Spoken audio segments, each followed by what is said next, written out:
Nagrereklamo na ang mga residenteng walang supply ng tubig dahil sa kinukumpuning water treatment plant ng Maynilad sa Muntinlupa City. Ang pangako raw na water tanker na magrarasyon ng libreng supply, hindi pa rin daw dumarating. Kaya ang ilan araw-araw pumipila para lang bumili ng tubig. Narito ang report.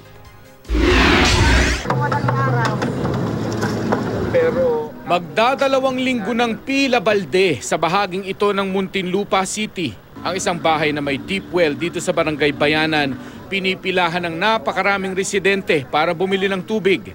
Hindi pa raw kasi dumarating ang pangako umano ng Maynilad na 39 na water tanker na magrarasyon ng libreng tubig.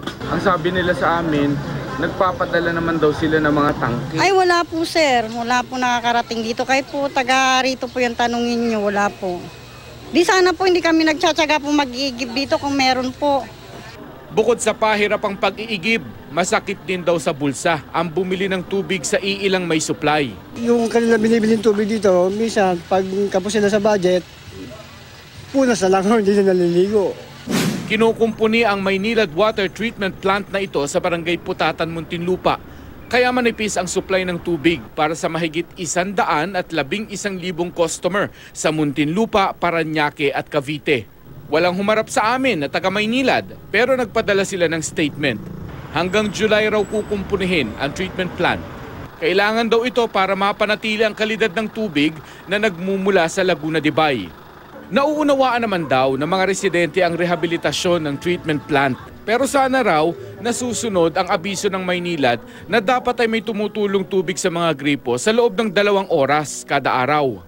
Sa Barangay Putatan, nagrereklamo na rin ang maliliit na negosyo na hindi raw nararasyonan ng Maynilad. Pag tumawag ka, i-schedule pa daw nila eh.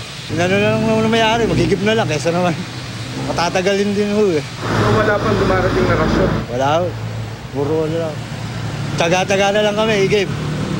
Sabi ng Maynilad, tumawag o mag-text sa kanilang hotlines para makapagrasyon sila ng tubig.